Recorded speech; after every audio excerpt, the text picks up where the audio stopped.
SuperTalk Mississippi media production. Oh, yeah. Good morning, Mississippi. Everything gonna be all right this morning. Mornings with Richard Cross. Oh, yeah. Here on SuperTalk Mississippi. Woo!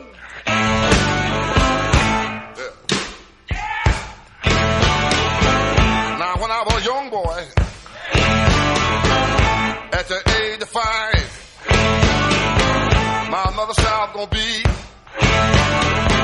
the greatest man alive. But now I'm a man, way past 21. We are in the middle of the week. It is Wednesday morning, the 21st of January, and you've got it tuned in to Mornings with Richard Cross on SuperTalk Mississippi. Thanks for joining us.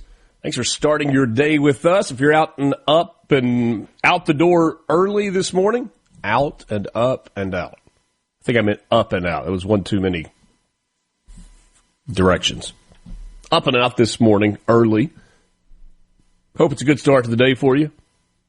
Kids feeling that middle of the week blues session that they get sometime.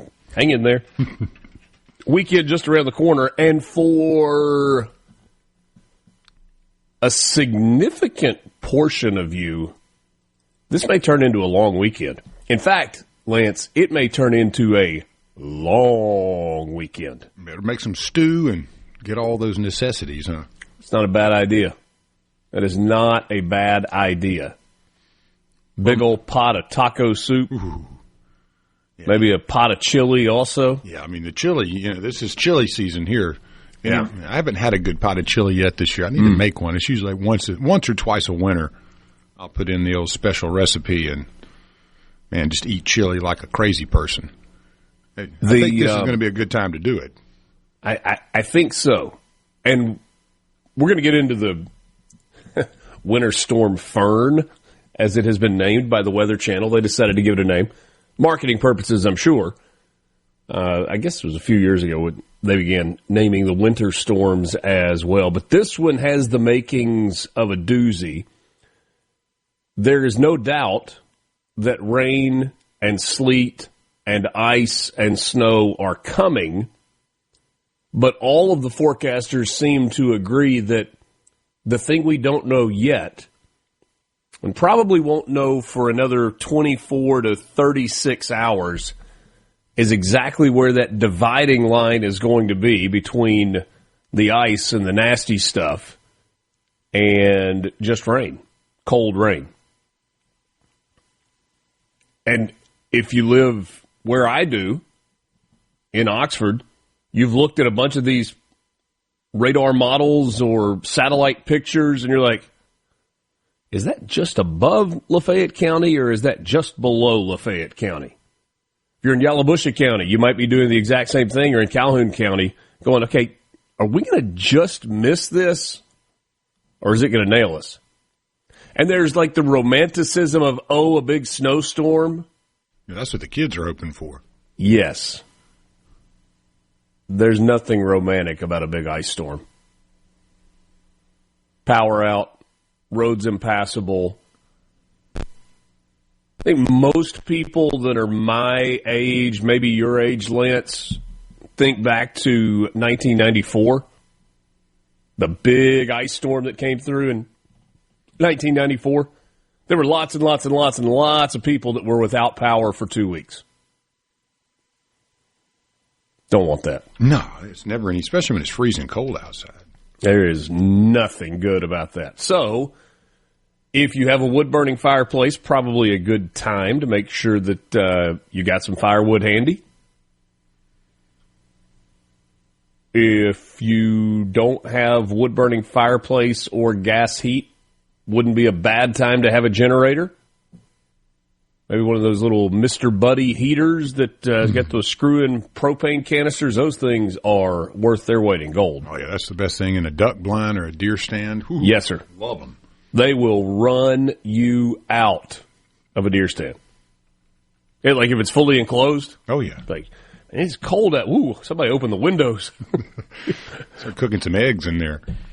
Some more on Winter Storm Fern coming up in a bit. Corinth, you've got rain likely today with a high of 47 and winds out of the south. Going to be breezy, 10 to 15 miles per hour. 90% chance of rainfall in the neighborhood of a quarter of an inch. Clarksdale, rain likely for you as well, high of 50. South wind with a 100% chance of rain. Rainfall around half an inch. Chance of rain today in Crystal Springs, just south of Jackson. 61 for your high. About a 70% chance for the wet stuff. And Biloxi, probably not going to rain, but it might. Just a slight chance. Overcast, gray, 66 degrees with winds out of the southeast at 10 to 15 miles per hour. So a big chance of rain all across the state of Mississippi. Right now, northern Louisiana and really most of the state of Arkansas look like, I don't know, Jackson Pollock went on a date with Kermit the Frog. I mean, it's just green splattered all over the place. The Weather Channel little radar thing, man, it's got all the colors, too. Yeah. You know, all the variations of it. Slide up into Kentucky, and you get some snow and some ice, and you get some heavy rain, and you get some light rain, and looks like there might even be some thunderstorms in southern Arkansas. Horace Wells was born on this day in 1815. He was a dentist, and he pioneered the use of medical anesthesia, born in Hartford, Vermont. I think maybe it was all the patients going, man, could you just get that drill out of my ear? We easy. You got anything you can take the edge off with a little bit, Doc? Let me figure out this gas potion over here. Christian Dior was born on this day in 1905, the French fashion designer. He did not live to be very old. He was born, died in 1957, so, 52 years old?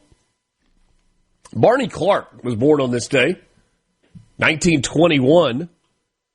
He was an American dentist and also a heart patient and was the first recipient of an artificial heart. Pretty significant list on which to be the first name. Jack Nicklaus, born in 1940, 18 major championships to go along with 73 PGA Tour titles. He was born in Columbus. That is where he still hosts his golf tournament, the Memorial, every May, right outside of Columbus, Ohio. Did you ever go back and watch like the early era of Jack Nicklaus and those guys and look at the gear they were wearing and the stuff that they were using to hit a ball with? It's such a throwback. It doesn't even look like the same sport anymore. Yeah, as far as the technology, but being some that of the good, some of the gear that they were wearing in the 60s is stuff that has come all the way back around. Oh yeah, you had the Hager pants or Sansa belt. My grandfather, man, he wouldn't play a round of golf without his Sansa belts on. I don't think the Sansa belts are coming back. The color schemes, I could be wrong. And the plaids, I could be wrong. They were great, man. Yeah, a lot of V-neck sweaters. Oh yeah, see-through V-neck almost. You know, lightweight. Placido Domingo, born on this day in 1941, the Spanish opera and Latin tenor, conductor and artistic director, born in Madrid, Spain, one of the three tenors. Paul Allen, born in 1953, passed away in 2018. He was significant in the technology space. Co-founder of Microsoft alongside Bill Gates. Allen quit his day-to-day work at Microsoft in early 1983 after a Hodgkin lymphoma diagnosis, but he remained on the board as the vice chairman. He and his sister, Jody Allen, founded Vulcan. They did that in 1986, a privately held company that managed his business and philanthropic efforts. At the time of his death, he had a multi-billion-dollar investment portfolio, including technology and media companies, scientific research, real estate holdings, private spaceflight ventures, and stakes in other sectors as well. In addition, he was the owner of the Seattle Seahawks of the NFL and the Portland Trail Blazers in the NBA. Seattle Timbers, and MLS. And there was nobody really to leave his wealth to. His sister and nephew got some, but most of it just went into a foundation that continues to do work today. Hakeem Olajuwon. Hakeem the Dream, born in 1963. Played in the NBA with the Houston Rockets, a center from 1984 until 2002. Part of the U.S. Dream Team, 1996. He was born in Lagos, Nigeria. Hakeem was so good. Oh, man. It was so fun to watch. Oh, man. That Rockets team, when they brought in Clyde Drexler. Ooh. What was it? The Rockets and the Orlando Magic in the NBA Finals? That was a good one. You had Shaq on one side and Hakeem on the other. Some big boys there. Yeah, no doubt. Look at some things that have happened on this day in history. Get to your news headlines this morning. Sports update just around the corner, and we'll also update the numbers from the Mississippi Lottery. All that coming up in the 6 o'clock hour. Just getting started with you. It's MRC on SuperTalk, Mississippi. From the Venable Glass. Start your day right.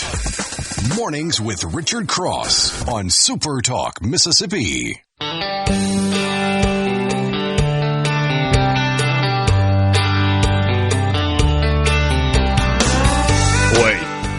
Wait. What is it? It's a Country Music Wednesday. You know it, man.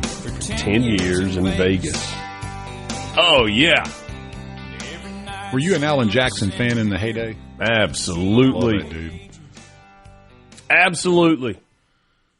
The C Spire text line is open to you this morning, 601-879-4395, 601-879-4395. Give your business the edge with gigabit fiber internet from C Spire.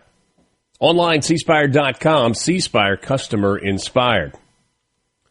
Buckeye Steve checking in on a Wednesday morning. Appreciate it, Buckeye Steve. Good to hear from you. Kirk in Columbus. Kirk works at MDOT, and he said, friends, we are taking this event very seriously at MDOT. Please drive safely and let us do our job. Good advice, Kirk. You be safe as well, and all of your colleagues. Look, this is one of those storms where there is a chance that it is all bark and no bite, that we get a whole lot of cold rain. And if that turns out to be the case, it is probably a situation where all of us would be well served to hit our knees and thank the good Lord that it turned out that way. Now, I know, we wanted snow, we wanted out of school for a day, the good sledding on the ice. Like, I get all of that. I think there is a very, very fine line with what it looks like from this storm between, you had a good hill to sled on, and we had $1 billion worth of damage with trees that snapped and power lines that went down and power that was out and school that was missed for a week. I think the line on that is really, really thin. And unfortunately, it looks like that's going to be the story for someone. The question is, where is that line going to be? Kirk, thanks for reaching out this morning. Promise we're going to take it seriously, too, and talk about it a lot more tomorrow when the models get a little more accurate. 1846, you had the first edition of Charles Dickens' newspaper. It was called The Daily News. Fast forwarding about 130 years, President Jimmy Carter decided that he would pardon all the Vietnam draft evaders, or at least almost all of them. 1978, the Bee Gees came out with the album Yes, Sir, Lance. Saturday Night Fever. 24 weeks at number 1. That's half a year, man. They bring the heat, man. Ooh. The Staying Alive video is the best, though. No doubt. I bet you can do the dance. Oh, of course, man. 1978. Don't always give you boxing news. On this day, 1978, Panamanian boxer Roberto Duran becomes the undisputed world lightweight champion with a 12th round TKO of Esteban de Jesus. The fight was at Caesar's Palace in Vegas. For Duran, it was his 12th time defending his WBA title. And, oh, by the way, he took on the WBC title with the win over de Jesus. That's kind of maybe we were still in boxing's golden era in 1978. Oh, definitely. I don't know exactly the window of time that you would define the golden era for boxing. I'm assuming, from mid-late 60s until... Say the end of Tyson is probably the golden era. Yeah, I was going to say maybe mid-90s. Stuff started getting weird the later into the 90s we got with Mike Tyson. He and Holyfield and Lennox Lewis were great fighters. Yeah, but I mean, even into the early 2000s, that's exactly what I was going to say. You had Tyson, who was, without question, one of the all-time best, and Lennox Lewis, who was great, and Evander Holyfield, who was great.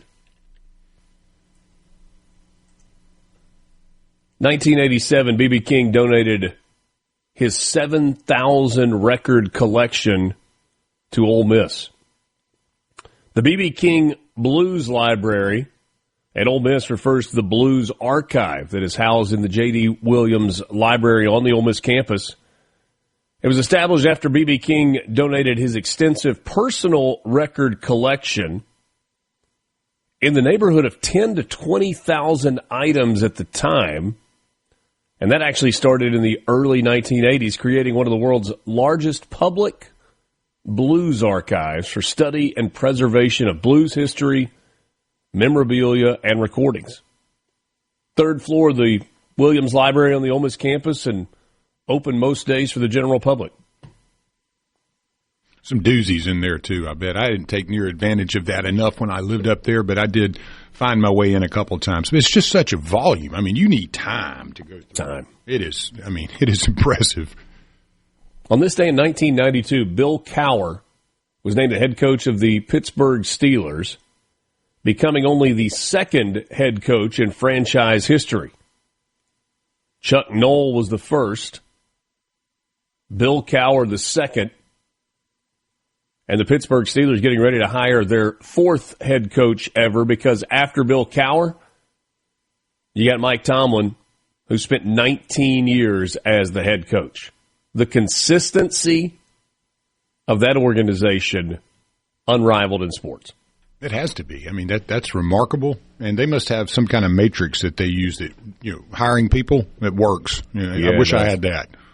It does. Because that's almost like stupid. It's so, you would never hear that in any professional sport anyway. I mean, never. Franchise started in 1970. We're about to hire our fourth coach in 2026. Man. And finally, in 1998, Pope John Paul II made the first papal visit to Cuba, said to have strengthened the Catholic Church, and it led to the restoration of Christmas as a public holiday in Cuba. So basically, the dictator was the Grinch when he showed up. Yes. And the Pope had to come back and be like, man, you don't want to do that. And even in Cuba, they need a little Christmas, Yeah, anyway. You got to have Christmas. All right, news headlines this morning. What's going on in the world? What's going on in Mississippi? The 19-year-old charged in setting fire to Mississippi's oldest synagogue pleaded not guilty to a federal charge on Tuesday. You have the right to plead. You have the right to not incriminate yourself. I don't understand pleading not guilty when you've already admitted to doing it. Like, does that then become perjury? You knowingly lied in court? I don't entirely understand that. Stephen Spencer Pittman appeared before Judge Lakeisha Greer Isaac in Hinds County yesterday. In connection with the January 10th blaze at Beth Israel congregation in Jackson, the early morning fire charred the synagogue's office and library, destroyed a couple of Torahs, the central and most sacred text in Judaism, damaged more of them. Facing an arson charge on the federal level, his not guilty plea means that a trial will be held beginning February 23rd. Pittman's attorney filed a motion for bond. He's got no criminal history. He doesn't have a passport. And Judge Isaac said, nah, we're going to let you stay in the clink. He's being held by the United States Marshal Service at Madison County Detention Center. No mugshot available at this point. Went to St. Joe's in Madison, played baseball at Oklahoma Community College, admitted to FBI agents to breaking into Beth Israel, dousing areas of the synagogue with gasoline, and setting fire to the place of worship. And it was captured on video. And they've got the Life 360 data points connecting him from Beth Israel to the hospital where he showed up with burn victims. And he admitted it to his father. In an affidavit filed to the U.S. District Court of Mississippi on the 12th of January, Special Agent from the FBI, Nicholas Amiano, said that Pittman confessed to lighting the fire due to the building's Jewish ties. And he referred to Beth Israel as the synagogue of Satan. Up to 20 years in prison on the federal charges, as many as 60 more for the state charges. Not yet known if those would be served consecutively or concurrently. Two former Mississippi superintendents are facing up to 5 years in prison each after embezzling from their respective school districts. Earl Nelson and Monica Smith Taylor pleaded guilty Tuesday to conspiracy to commit embezzlement. Mario Willis was also involved in the scheme. He pled guilty last October. Nelson at the time was the superintendent of the Clarksdale Municipal School District, and then later for the Leake County School District. Willis, superintendent at Hollandale, and Smith Taylor was a teacher in St. Louis. All in, they had a pretty elaborate consulting business scheme through which they embezzled tens, if not hundreds of thousands of dollars for work that never happened. From the Seabrook.com. From Sumner to Summit to Summerall, Richard has something for you. Mornings with Richard Cross on SuperTalk, Mississippi.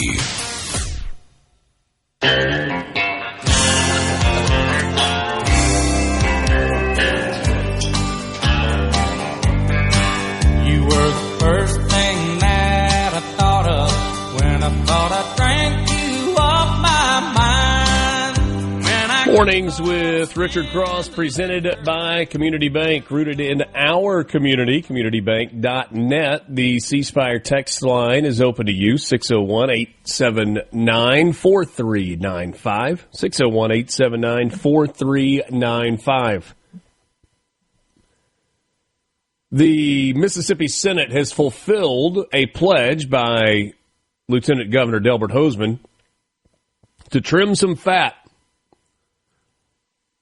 On Monday, the chamber voted unanimously to pass Senate Bill 2017, the bill authored by Republican Tyler McCaughan from Newton.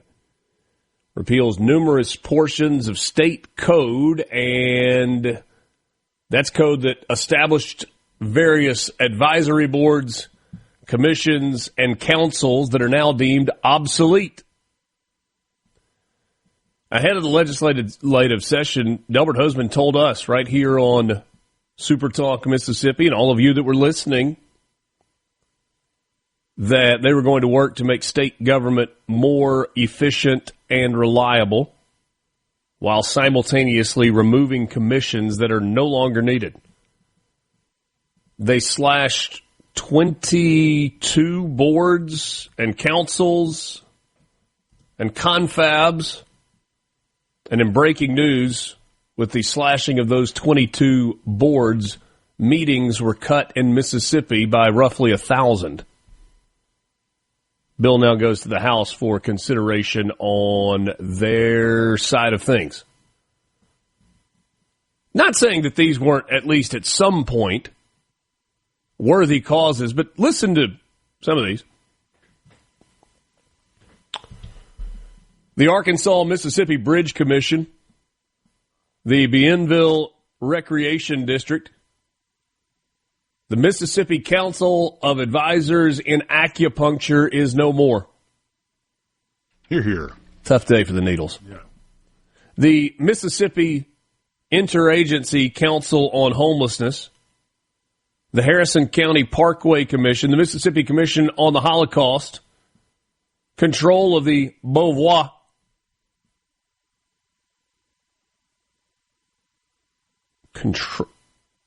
So who's the one running it? So I guess that's the board that oversaw the Jefferson Davis House, I guess. Mississippi Advisory Council on Faith-Based Initiatives, the Civil War Battlefield Commission, the Mississippi Electronic Recording Commission, the Sesquicentennial of the American Civil War Commission, the Mississippi Veterans Memorial Stadium Commission, the Small Business Compliance Advisory Panel, the Council on Obesity Prevention and Management, the Mississippi Commission on the Status of Women. They are. That's a tough one these days. Yeah. I don't know that one should have been slashed. Double the funding. If this is an organization that had the ability to actually define what a woman is, I feel like they serve a useful purpose. But sometimes you got to take the bad with the good, or the good with the bad, whatever. The Mississippi Coordinating Council for Remote Sensing and Graphic Information Systems. The people that were part of that council were probably really smart. They're going to figure out how to make it work anyway. What else have we got? We got the Mississippi Civil Rights Museum Advisory Commission, the Mississippi Windstorm Mitigation Coordinating Council. What? Yeah, I didn't even really. I was reading something. That one sounded wordy. The Mississippi Windstorm Mitigation Coordinating Council. Sounds like a bunch of insurance folks in that one. The MWMCC. The Commission of Road Protection. The Deep Draft Harbor and Terminal Commission. The Hazardous Waste Facility Siting Authority. And finally, the Mississippi Superconducting Super Collider Authority. 2 supers in there, huh? Yeah. Couldn't have come up with does that get a subscript or a postscript? Yeah. If you were a member of one of these boards or commissions, and this has been a difficult time for you, our most sincere apologies for having a little fun at your expense. I'm sure the work that you and your colleagues did was incredibly important. Thank you for your service. And we wish you well in finding something new to do with the extra time you have now that you are not going to meetings related to your commission or your council. Hey, meetings make the world go round. Yes. Yes, they do. Congratulations to the Vice President and the Second Lady. They announced yesterday, J.D. Vance and Usha, that they are expecting a son in late July. Excited to share the news of their 4th child, who will join their other 3 kids, Ewan, Vivek, and Mirabelle. Vance is 41, Usha is 40. They said in a post on X, because of course that's where you announce it, that both mother and baby were doing well. J.D. Vance wrote, during this exciting and hectic time, we are particularly grateful for the military doctors who take excellent care of our family and for the staff members who do so much to ensure that we can serve the country while enjoying a wonderful life with our children. Throughout history, it's been exceptionally rare for the occupants of the highest leadership roles in the U.S. to have children while in office. One well-documented exception, President Grover Cleveland. His wife, Frances, gave birth to their 2nd child in 1893 during his 2nd term in office. J.D. Vance has been a big, hey, go have a big family, go make babies guy, and kind of putting his money where his mouth is. So, well done, J.D., and congratulations. Now, did you say one of his kids is named Vivek? Is that right? I did. Okay. I don't know if that is after Ramaswamy or I don't know. It's V-I-V-E-K. Yeah.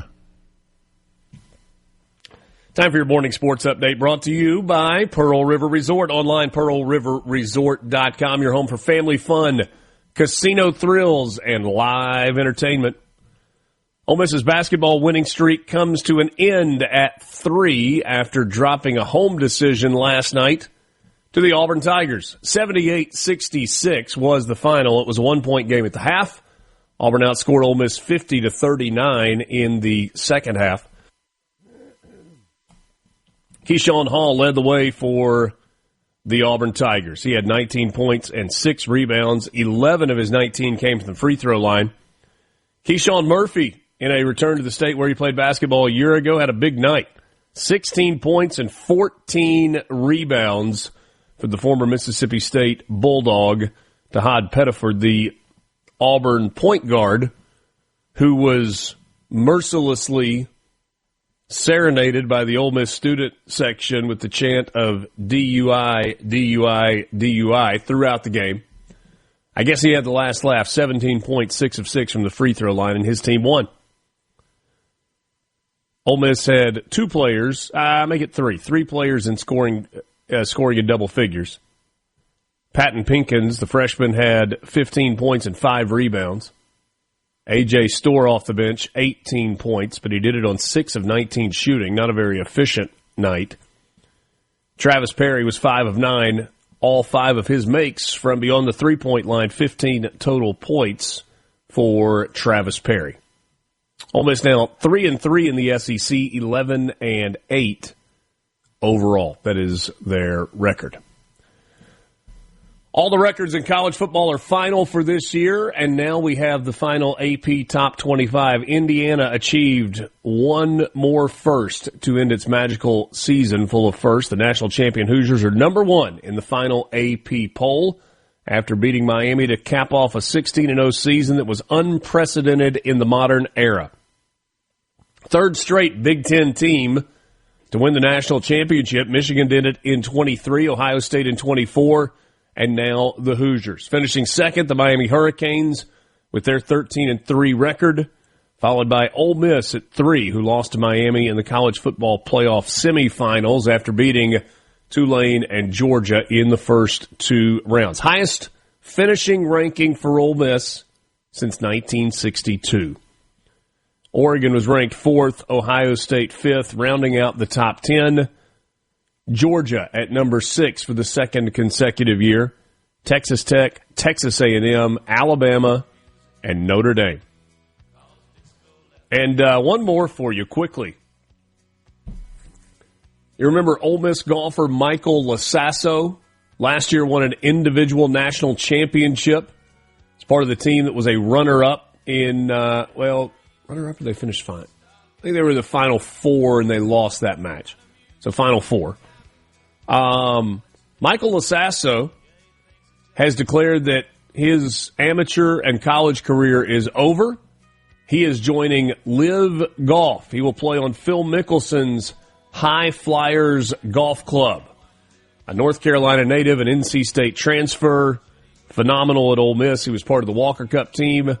As a result of winning a national championship, he had an invitation to play at the Masters as an amateur. That invitation will be rescinded. And that is your sports update brought to you by Pearl River Resort. From the Venable Glass. Morning, partner. The sun is up, the coffee is on, and you're starting your day right. Mornings with Richard Cross here on SuperTalk, Mississippi.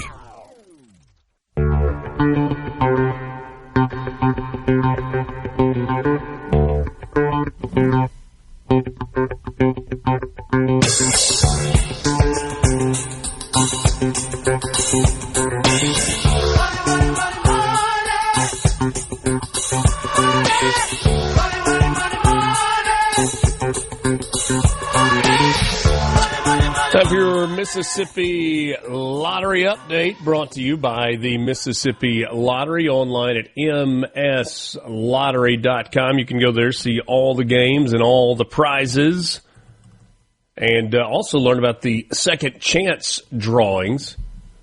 Keeping an eye on those Powerball and Mega Millions jackpots as they grow. There was a Mega Millions drawing yesterday. There was not a winner for the Mega Millions drawing. The next estimated jackpot, $266 million, a cash value of almost $121 million. The numbers yesterday, 8, 47, 50, 56, and 70. Powerball is up to $209 million. Tonight's drawing has an estimated cash value of $95,200,000. That is your Mississippi Lottery update. Be sure to check them out online, mslottery.com. And don't forget about the second chance promotional drawings from the Mississippi Lottery that allow players to enter eligible, non-winning, instant scratch-off tickets for a chance to win cash prizes. You can find the links online at mslottery.com. Alongside Lance Tolbert, I'm Richard Cross. We appreciate you being part of the conversation this morning. 601-879-4395. Let's see here from Bubba. Clarksdale Municipal School District, led by Earl Joe Nelson, is an F district. If Shad White has not or is not planning on investigating every D and F rated school district, he should be questioned. The poor victims, or poor kids of these districts, mostly black, are the victims. So Bubba's suggesting, to the point about the superintendents that were embezzling money, convicted of such, saying that any failing or nearly failing school district probably has a leadership issue, and therefore the auditor's office should be taking a look. That's from Bubba in Starkville. If you're a D or an F district, it does at least raise the concern of, even if money is not being spent illegally, is it being spent in the wisest way? Is it being utilized most efficiently? I think it'd be unfair to paint with such a broad brush that says leadership at every D or F rated school in Mississippi is crooked or is doing something illegal. I think that's probably an unfair characterization. But there may not be the greatest amount of wisdom in all those districts. I'd say that's fair.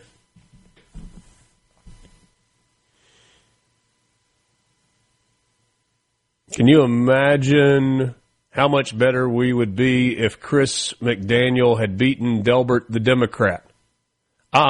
Larry, let me tell you this.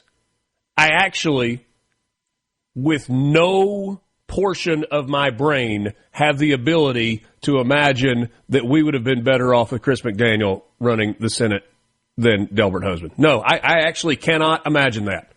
And thankfully, I don't have to.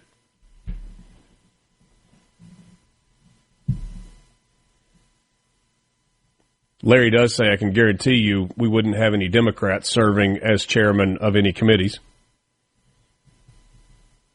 You're probably right. You are probably right about that. Cutting government is a good thing, but if these groups were not meeting, spending money, or doing anything, what are we actually solving? Seems more like theater. Maybe. I mean, we just kind of had fun with the committees. But my guess is that some of those committees and groups were being allocated tax dollars, at least to some degree. Russell in Eupora, not a lawyer, but pleading not guilty At this point in the court process is a formality regardless of what you've said before. I don't think you have a choice. Oh, no, you can plead guilty. And then you skip the charade of the trial and just go straight to sentencing.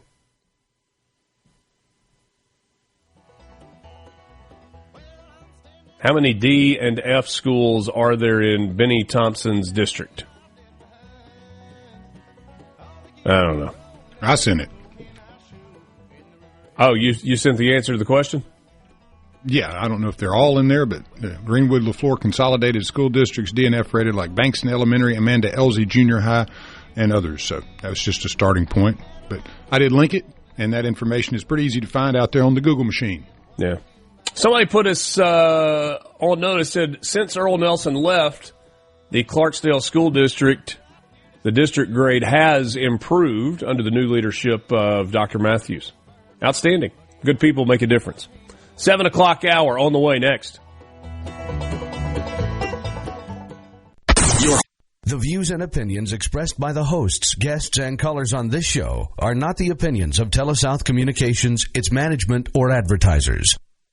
No matter where you're from, Abbeville, Batesville, D'Iberville, or any other ville in the SIP, you're starting your day off right. Mornings with Richard Cross. Super Talk, Mississippi.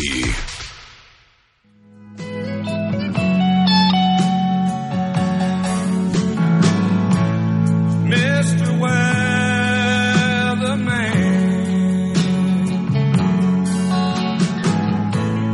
what is your forecast? I need a major change. Good to be with you this morning. It is just after 7 o'clock Central Time. It is 2:06 in Davos, Switzerland, where President Donald Trump has just arrived for the World Economic Forum. He has just gotten off Marine One and is getting into the motorcade. A beautiful scene there with the helicopters landing on the snow. And the president headed off to meetings where people are going to be outraged, at least for a little while when they see him. You think they'll turn on the Higgs boson CERN, just to crank it up over there? Maybe so.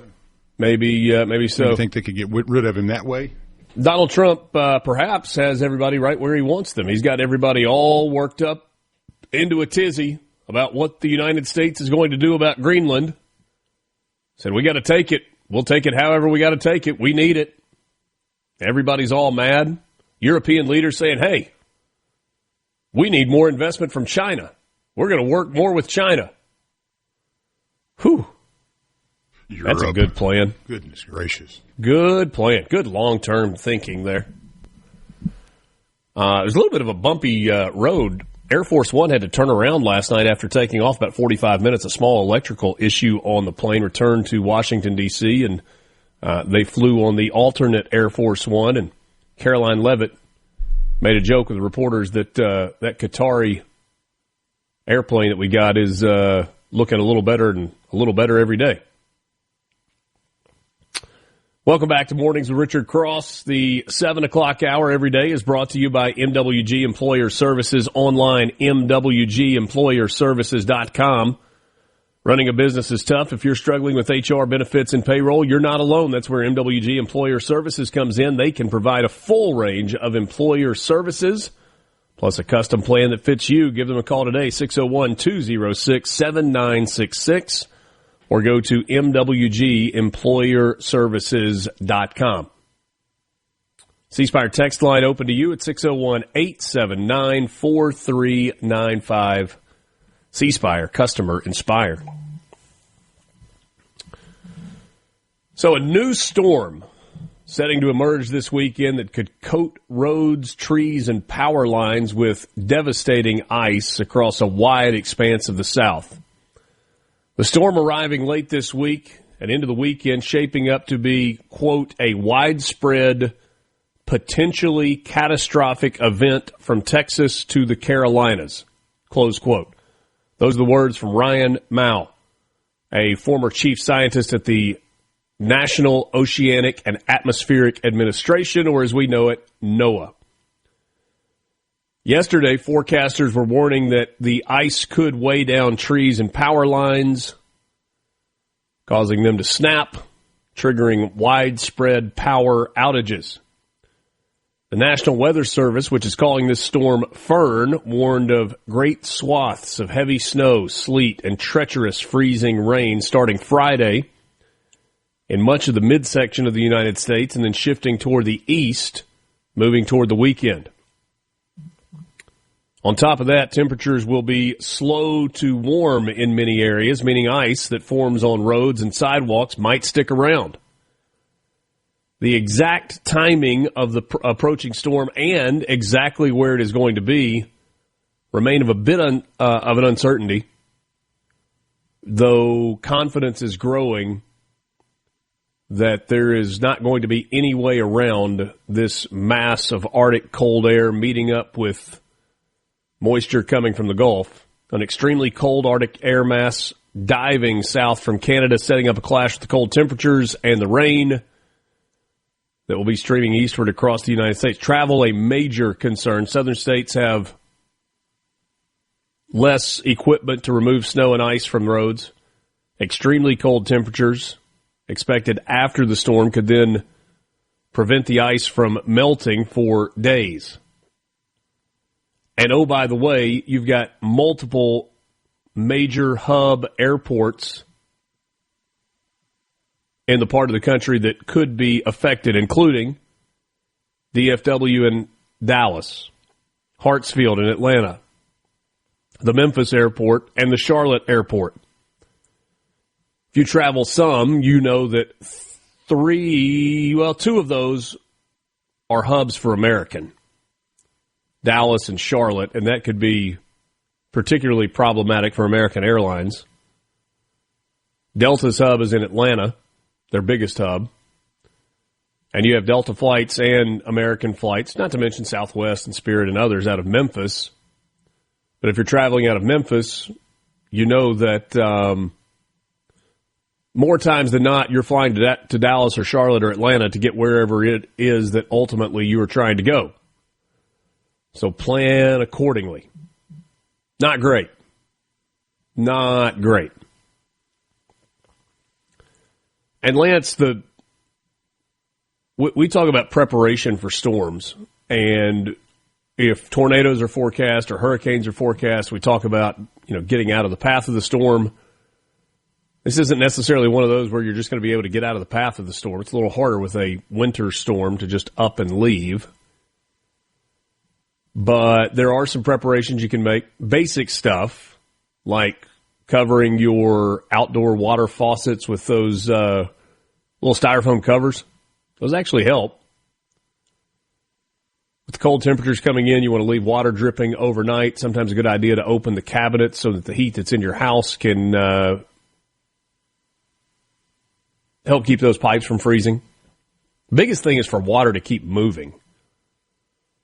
As long as it's moving, it makes it harder to freeze.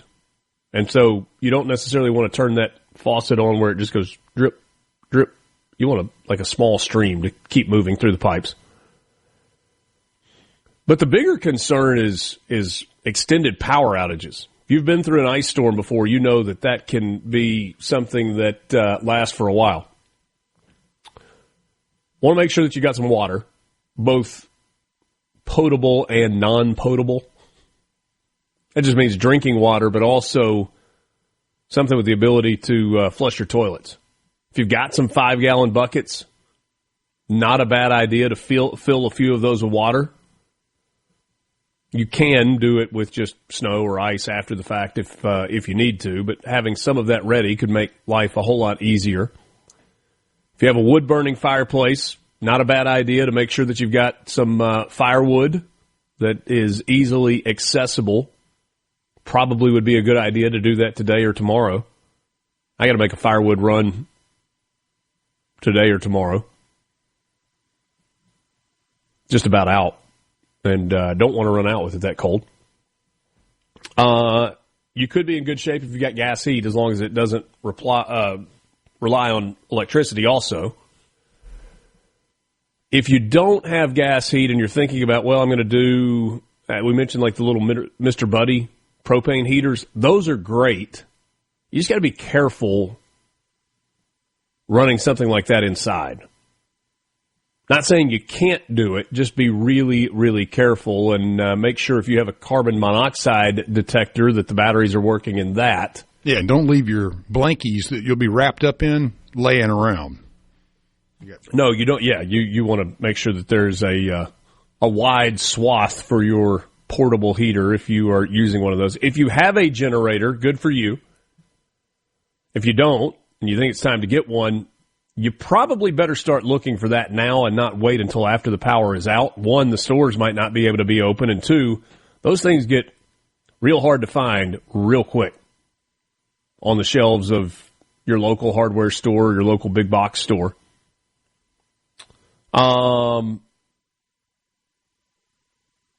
If you have a backup battery charger, like a small one, be a good idea to have that fully charged, because if you're without power, it makes it harder to charge the old cell phone. I'm not smart enough to know how to do this, but I remember, going back to 94 and 97 also, when they had the big ice storms, you had some of your farmers that pretty genius, running tractors and then wiring them in a way that they could run the power in the house off of a tractor. That's really impressive to be able to figure that out. I don't know how to do it, but maybe somebody does. Man, it's amazing what all a tractor can do. Isn't that the truth? That is the truth. Make sure your pets are taken care of. Don't leave them out in the nasty, bitter cold. And if you've got neighbors that are a little bit older, check in on them in advance and after the fact as well. It's a good time to be a good neighbor. And obviously, if you have damage related to limbs that are down on your house or vehicles or anything, be sure to take pictures. And you'll want to reach out to insurance adjusters as quickly as possible. But be safe. Be safe. Mornings with Richard Cross, SuperTalk Mississippi. We're back with you right after this.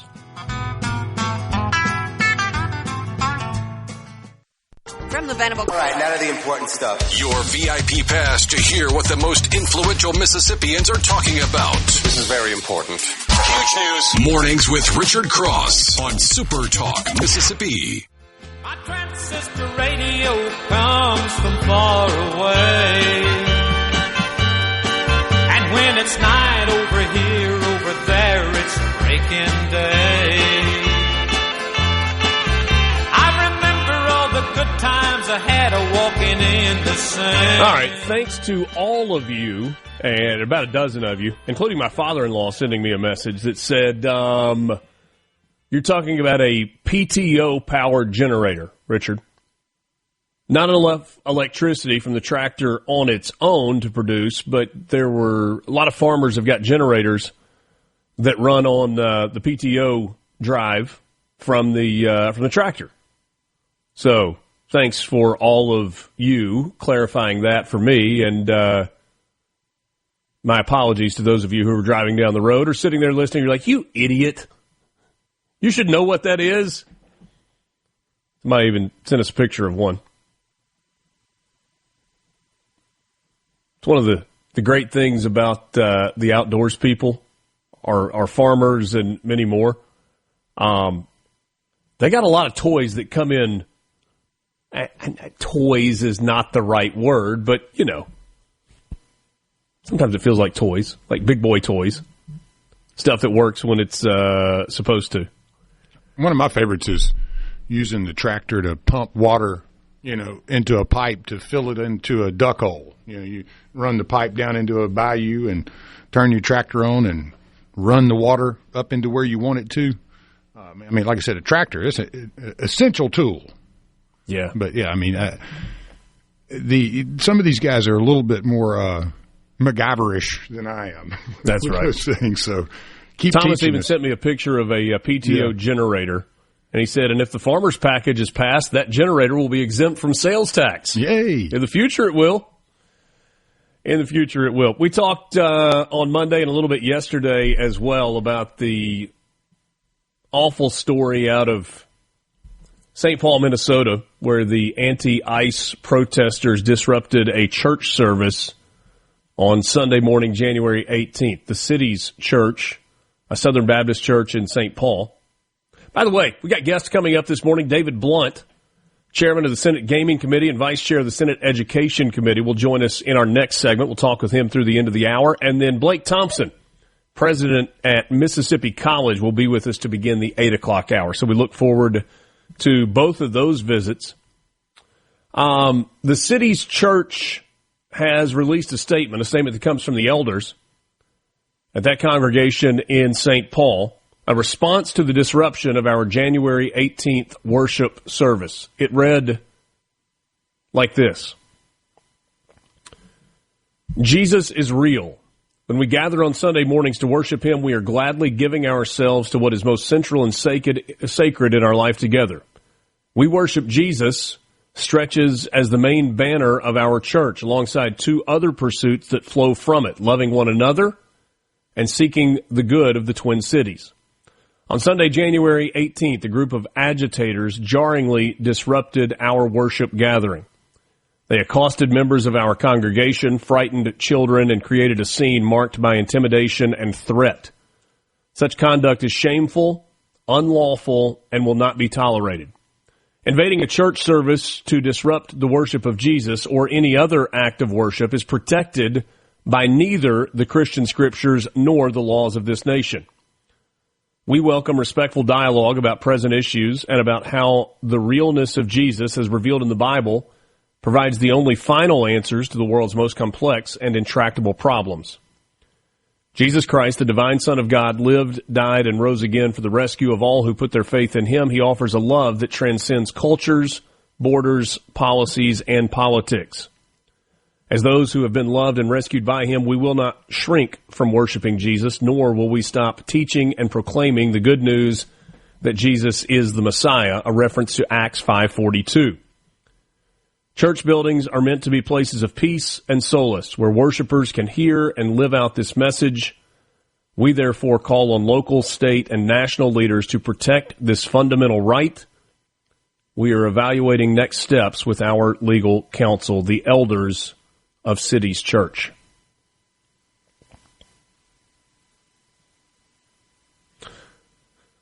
Those who are believers, I think, will applaud this statement from the leadership at City's Church. And those who are non-believers will roll their eyes and laugh. Those who look to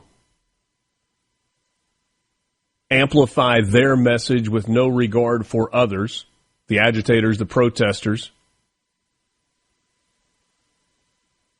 they will scoff at this statement, if they even read it. They don't care. I was listening to, it was Gerard on Monday, I think it was, and he said this well, probably better than I've said it at this point.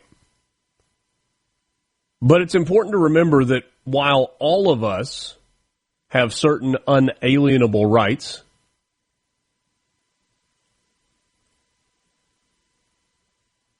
our rights are not allowed by the Constitution to infringe on the rights of others. And so my right to free speech does not supersede your right to peaceably assemble or to act out your right of free speech. My right to free speech and my right to protest does not supersede your ability to worship in peace. We have heard the Department of Justice point to the FACE Act and also to the Ku Klux Klan Act, both acts that are laws that are put in place that keep people from being able to intimidate based on another's beliefs. The FACE Act is specifically focused on reproductive rights, and houses of worship. The point being, you cannot legally intimidate someone as it ties to a reproductive rights center, an abortion clinic, but it also has the church component in there, a house of worship as well. And the Attorney General in Minnesota tried to come up with some, this is about a law that's about reproductive rights and protecting those people exercising their rights to an abortion or otherwise. I don't know how they can. Well, it's the second half of the act of the law.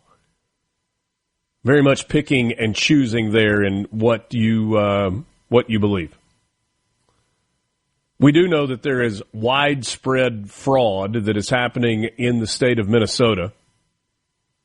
All of this current protest is tied to the death of Renee Good, shot by a police officer and killed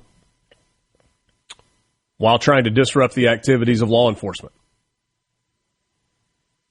And there's some that are saying there could have been a better outcome. This was preventable. She didn't have to be shot. There was another way to do it.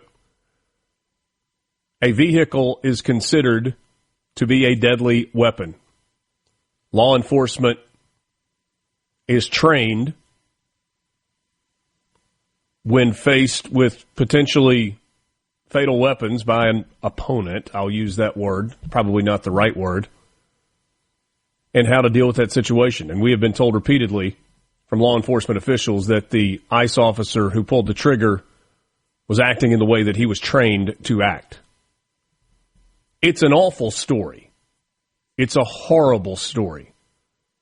Was the loss of life of Renee Good avoidable? Absolutely it was. And there are two ways that it could have been avoided. One, that law enforcement official could have not pulled the trigger. In not doing so, he potentially would have risked his own life. But there is another way that the loss of life of Renee Good could have been avoided. And that would have been if she had obeyed the commands that were being issued by the law enforcement team that was right there. As she was interfering with their ability to do their job. She did not get out of the car as she was told to. And then she hit the gas. And because the car was on ice, it did not immediately lurch forward, but you could hear the engine rev up. And then it began to move toward the law enforcement official, and that's when he reacted the way that he did. So yes, the actions of the law enforcement officer could have prevented her death. She also could have prevented her own death by obeying the law. There's no question it is a tragic situation all the way around. And it is becoming more tragic as we continue to see the protesters. Most recently on Sunday, unlawfully interrupting and intimidating during a worship service. Senator David Blount will join me coming up next. Mornings with Richard Cross, SuperTalk, Mississippi. From the Seabrook. Of Mornings with Richard Cross is brought to you by Covington County Hospital in Collins, where your health matters. Wake up, get up, and start your day right with Mornings with Richard Cross here on SuperTalk, Mississippi.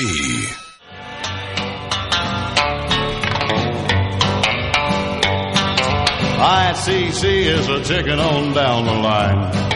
Mornings with Richard Cross is presented by Community Bank. At Community Bank, we're more than just a place to manage your money. We're your neighbors, your partners, and your trusted financial advisors. For decades, we've been rooted in our community, helping families, small businesses, and individuals achieve their dreams. Whether it's opening your first savings account, planning for a brighter future, or growing your business, we're here every step of the way. We're dedicated to our customers, committed to your success, and always here when you need us. Community Bank, rooted in our community, member FDIC. Glad to welcome in my first guest this morning, Chairman of Senate Gaming and Vice Chair of the Senate Education Committee. David Blount represents District 29 in the Mississippi Senate. Kind to join me this morning. And, Mr. Chairman, I appreciate your time. I know you and I don't necessarily agree on everything, but we have found common ground before this conversation even begins. The senator sent me a message. I think he was watching and noticed the bookshelf behind me, and he said he was more than happy to discuss the great life choices made by the one and only Travis McGee, who was the lead character in that series of books by John McDonald. Mr. Chairman, good morning. Good morning. Good to be with you, Richard. And you said you've read all of these and multiple times for most of them? Oh, yeah. They're a lot of fun. So. They certainly are. Light reads, if you're looking for something to go back a little bit, Travis McGee had the work-life balance equation figured out.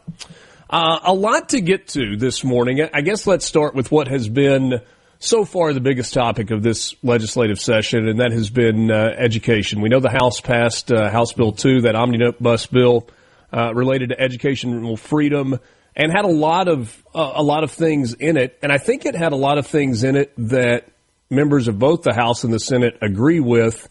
But in totality, there was not enough agreement, at least before the Senate takes this up, to feel like ultimately House Bill 2 has a future.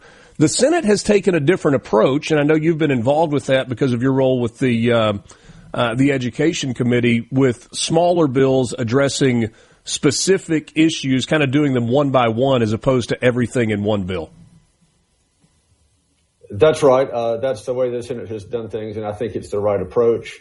I think it's sort of a Washington-style approach to put everything into a gigantic bill at the last minute and vote on it a couple of days later, and then find out that there's disagreement on things, and maybe some of the details haven't quite been hashed out yet. I think we see that in House Bill 2. I think it's better to do a piecemeal approach that we've done in the Education Committee. Look, I don't run the Education Committee. We have a conservative Republican as chairman. We have 2/3 of the members of that committee are Republicans. So, but we do have things that we agree on, and I think people take for granted that the last few years we have had a bipartisan consensus on education. When I was first elected, that was not true. It was primarily a Democratic issue, and it has changed. And we have had Republicans and Democrats working together the last 8 or 10 years or so, and we've seen the results. And this bill changes that. Democrats are opposed to this bill. Democrats are opposed to vouchers. But there are things in House Bill 2 that I think we can all agree on, and I think it's better to take a rifle shot approach and identify those things and get them done. You talk about that bipartisan approach, and I'm assuming across the legislature, and I'm making an assumption here, that everyone is proud of the strides that have been made in education, gains that our young people are making. And I'm wondering if it's that somewhere along the way, all of you decided that, hey, our children are important, education is important, regardless if you're a Republican or a Democrat, let's work together to figure out how we can make things better. We've seen a lot of that, and it seems to me that some of the Senate bills that are coming out right now are focused on now taking the next step. Now, there's some people that believe, Speaker White at the top of the list, the governor certainly at the top of the list, that taking that next step means universal school choice. There are others that say, no, that is actually not the next step that we need to be taking to help continue with educational gains. Well, I think, and a little bit less than half of the House thinks that House Bill 2 is not the way to go. We have done the right thing. We have invested. When I was elected, there was no public pre-K in Mississippi, state-funded pre-K. We've done pre-K. We've given teachers raises. In a bipartisan vote led by the Speaker, we changed the funding formula. I voted for that. We've invested in reading coaches. We've done all the things that work. We're moving in the right direction. And in my opinion, House Bill 2 will get us off that path. So I certainly don't question anybody's motives. I think all the people who are for House Bill 2 mean well. I just think they're wrong, and we need to do what we've been doing and investing in our public schools. What are the particular areas right now that you think are the right next steps? You said we're against vouchers, we're against the universal school choice. Where does the focus in your mind need to be to continue the progress, to continue the educational gains that we've seen over the last few years? What has worked? And what has worked is what we did with the Literacy-Based Promotion Act. That was an issue that was initially proposed by Republicans. It was, again, passed in a bipartisan vote. I voted for that. Overwhelming Democrats in the Senate voted for that. And we have invested in training for reading coaches. We are giving help to students who need extra help. And we're holding districts accountable through testing and results that are publicly available. That's been working. And we need to extend that through middle school. We need to do that in math as well. You're going to be seeing bills being looked at in the Senate. And I think some of this is in House Bill too also. So I think we need more accountability. We need to invest in programs that work and give our teachers and students the support they need to succeed. There are exceptions, but we know that with a lot of issues, the Senate and the House don't necessarily see eye to eye. We know sometimes Republicans and Democrats don't see eye to eye, maybe more times than not, but it seems like a lot of the time the House and the Senate don't look at issues in the exact same way. I think both the Speaker and the Lieutenant Governor probably sometimes, and I'm putting words in their mouth, kind of roll their eyes a little bit when I pretty quickly go to, yeah, but is there a compromise? Is there a middle ground?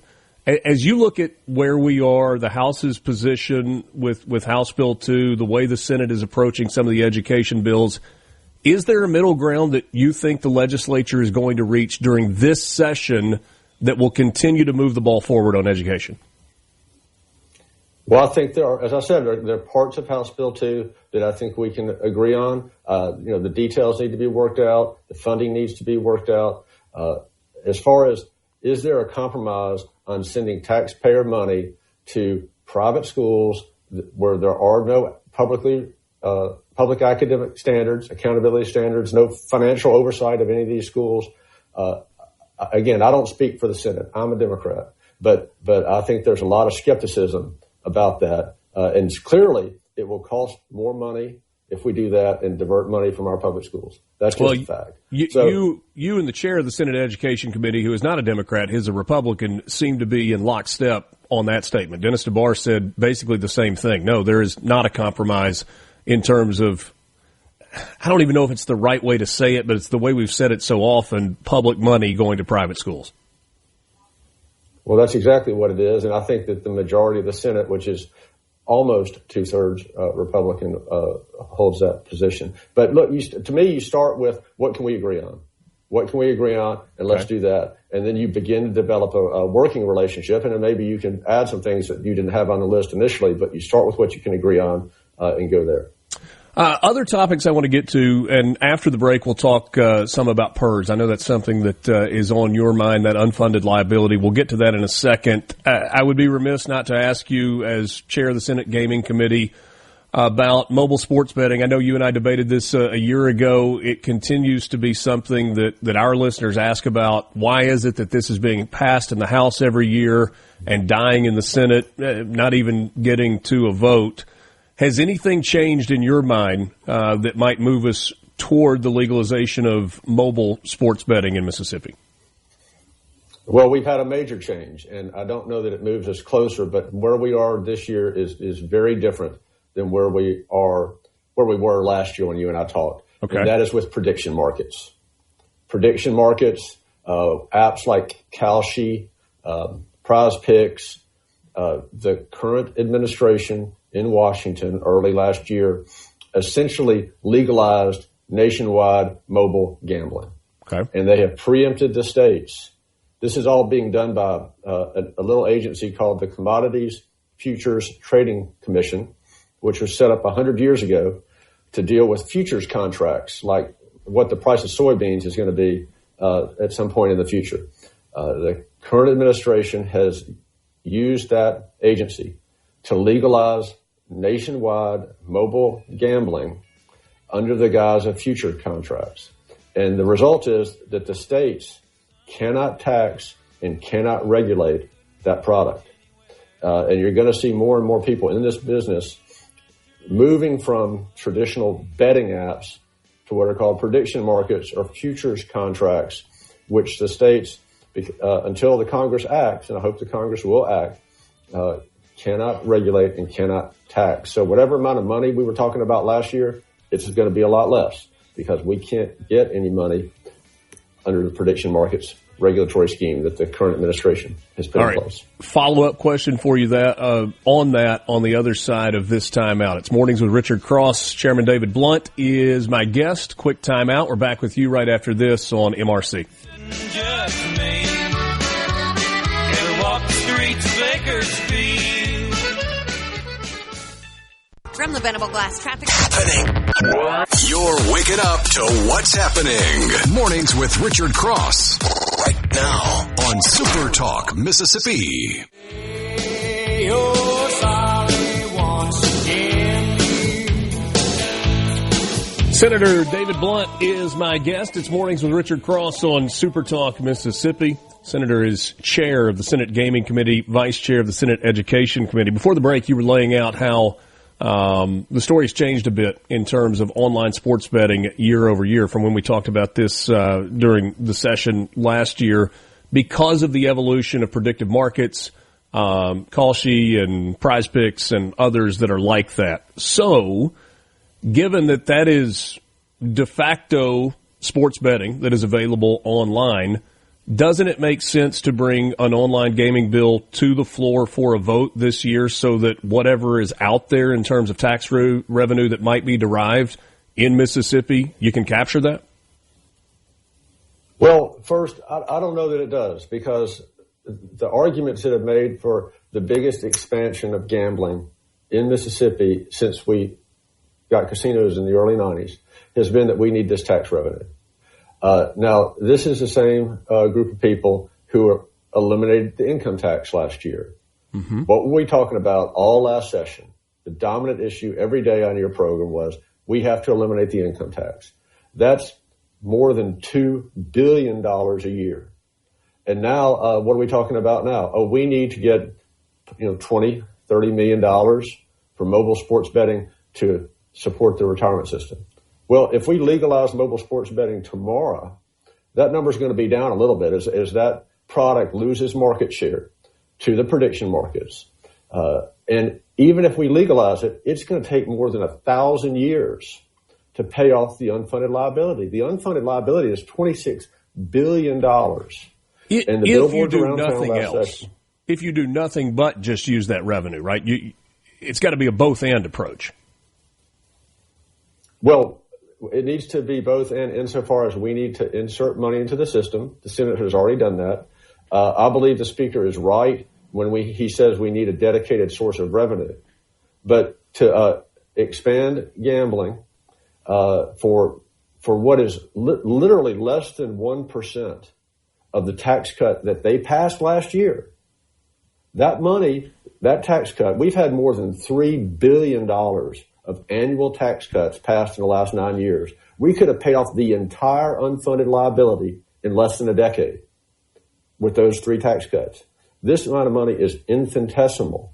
And for me, the gaming industry has always been about jobs and tourism.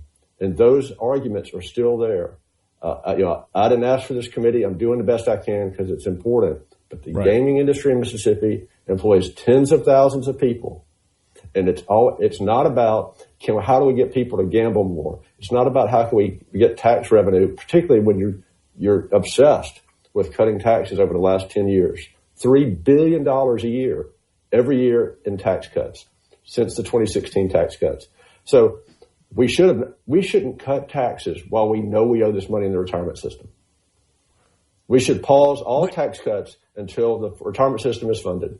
But gambling is optional. Income tax is not. And so that might be where I push back on that. We're like, okay, we're doing something that is good for everybody. And if you choose to gamble, if we give you the ability to make a grown-up choice, then there's going to be a tax related to that. And it's happening anyway. It's available anyway. Why wouldn't we capture that revenue, even if it's not as much as it would have been earlier? Well, again, if we're talking about less than 1% of the annual tax cut, I don't think these topics are related. And if I have questions about the product, I have questions about what it would do to people in this industry. As we discussed last year, about half of the owners of casinos in Mississippi have always been opposed to this because they believe it will hurt their business. About half don't, but about half do. And I'm concerned about its impact on jobs And the amount of money that is being promised is not what it used to be since people are switching to these prediction markets. I don't know that you and I are ever going to see exactly eye to eye on that. We do both agree that the unfunded liability of PERS needs to be taken care of.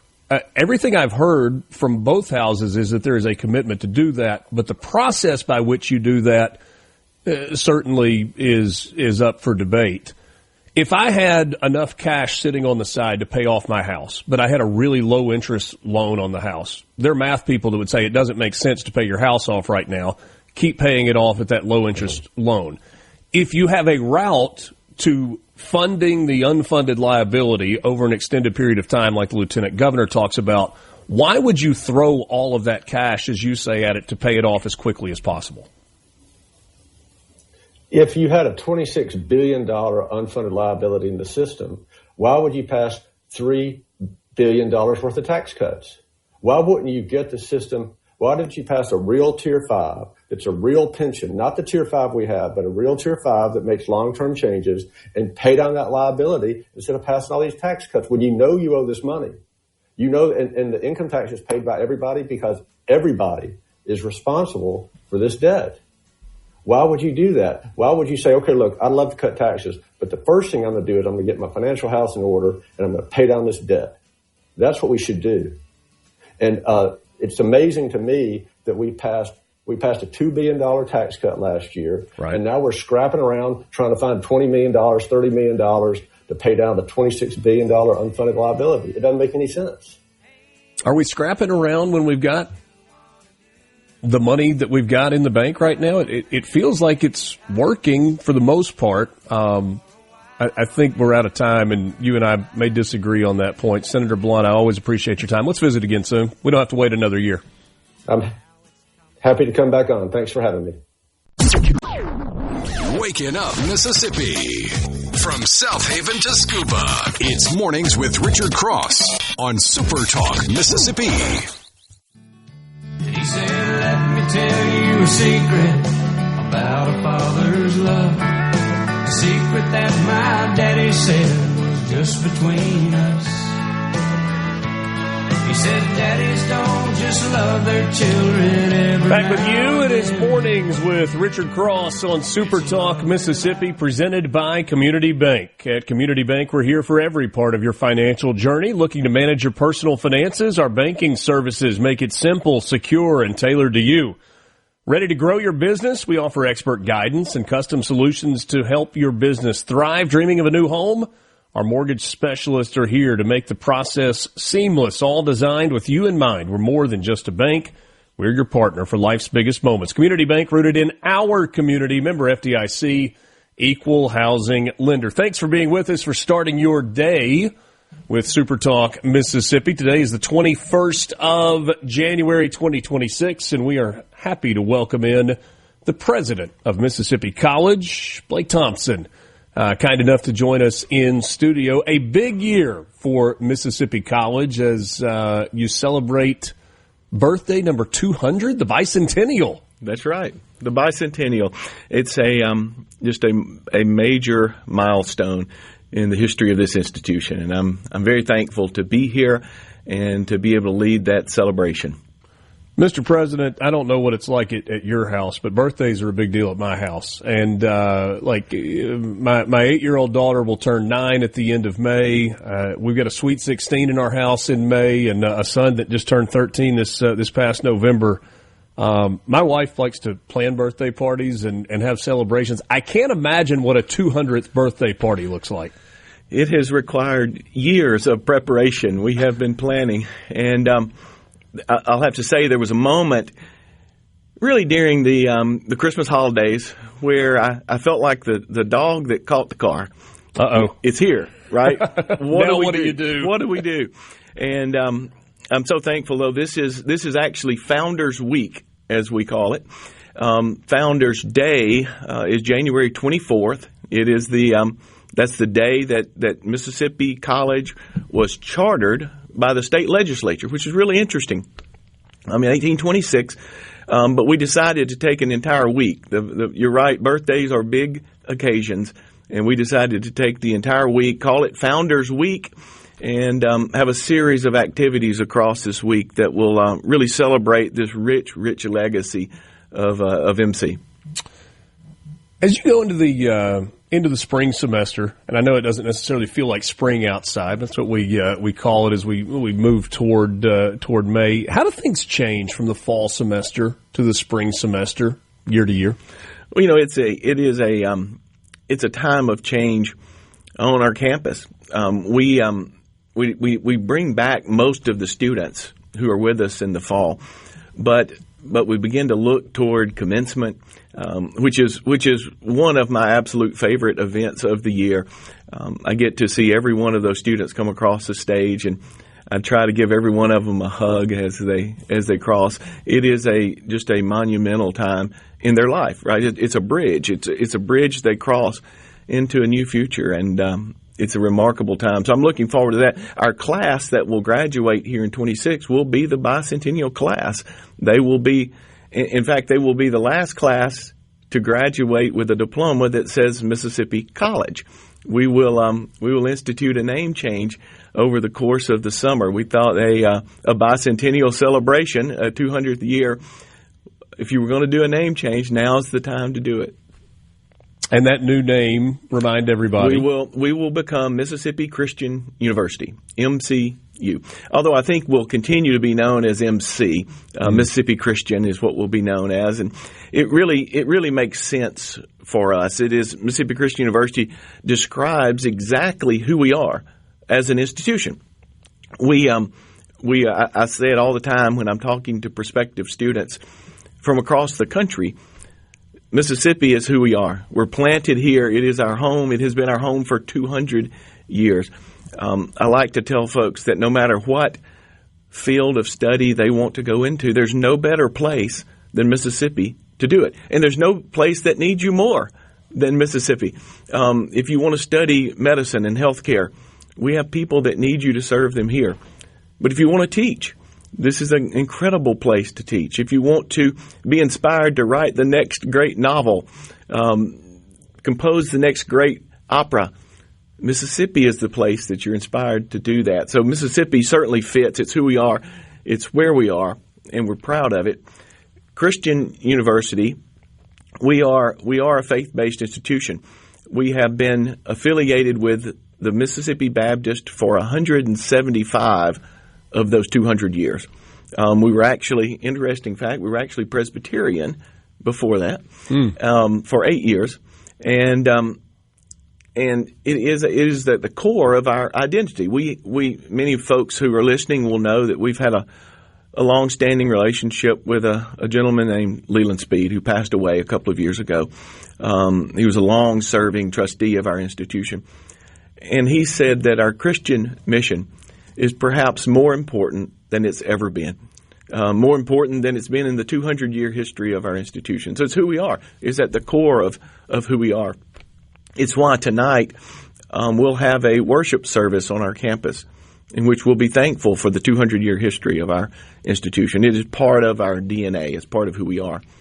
And then the third part of that name, university, we are by any stretch of the definition a comprehensive university, an undergraduate liberal arts institution, but also a graduate program, a law school sitting in the middle of Jackson, Mississippi.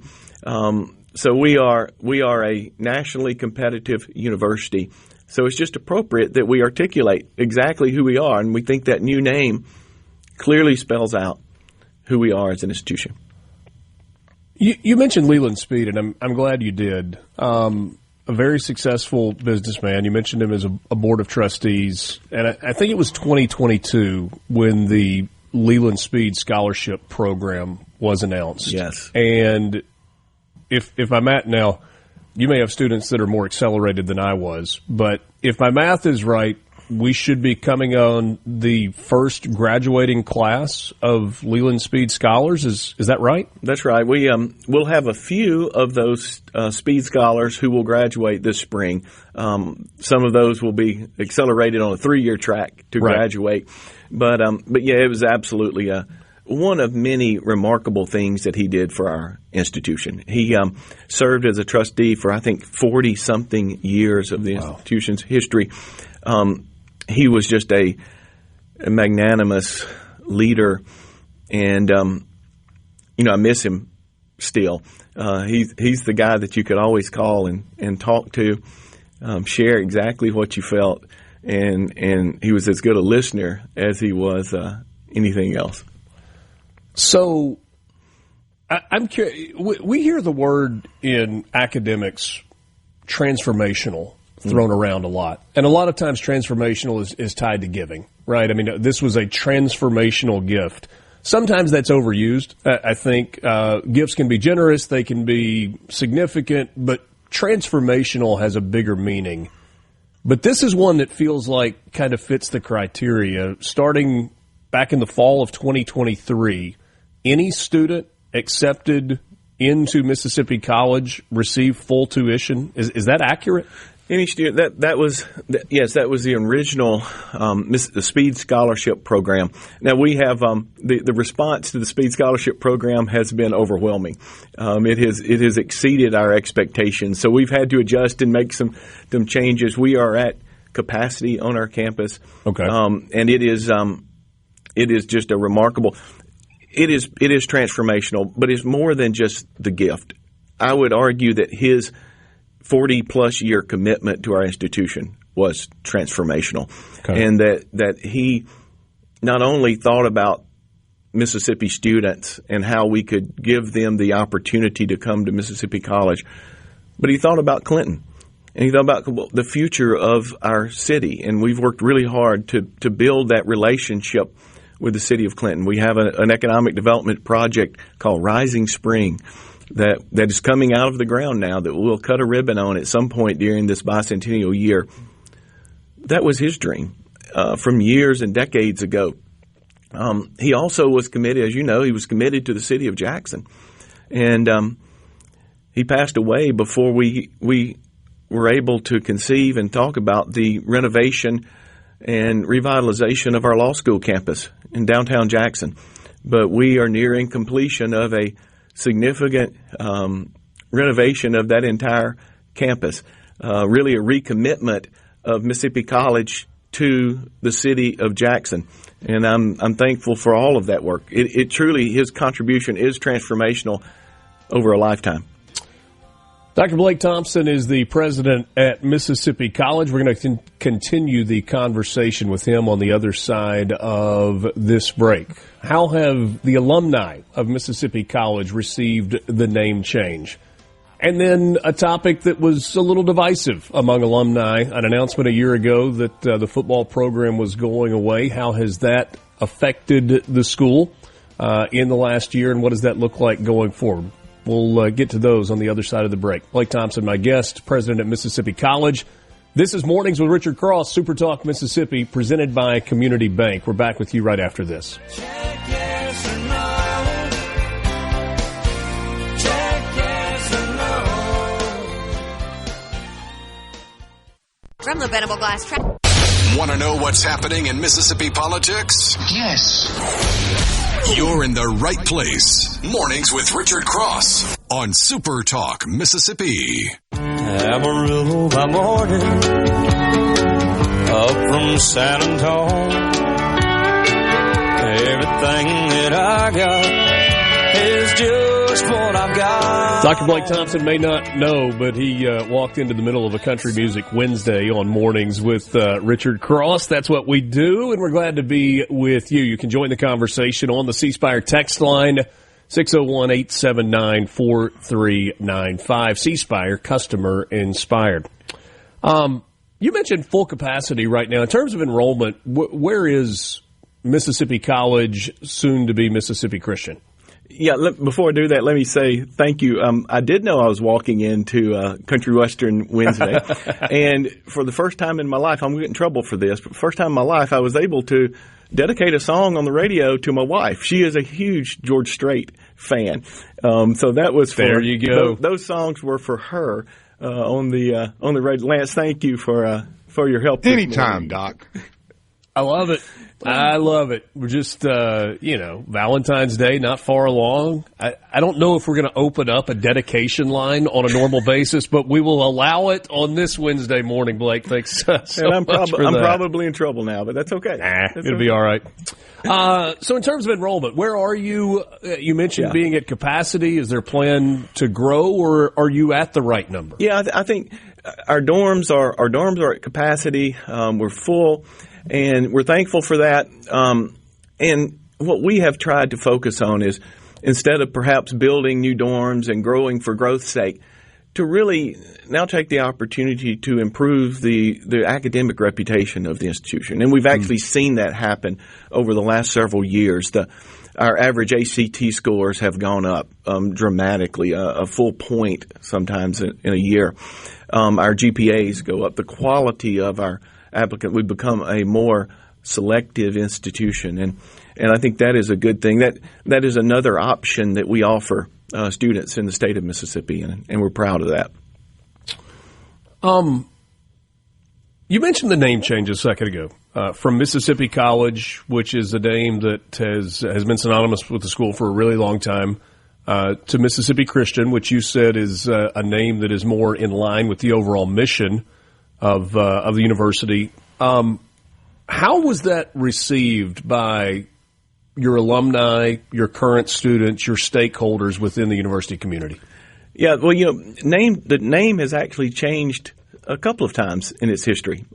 We started as Hempstead Academy, and then at some point we became Mississippi Academy, and then we became Mississippi College. So I see this as just the logical progression of the growth of our institution. College, the word college itself has changed over time to mean different things, and many community colleges even are using the word college now. Jones College, Miami-Dade College. So I think this is just a natural evolution of the name of our institution. As we've grown, as we've changed, as we've become more complex, we have truly become a university.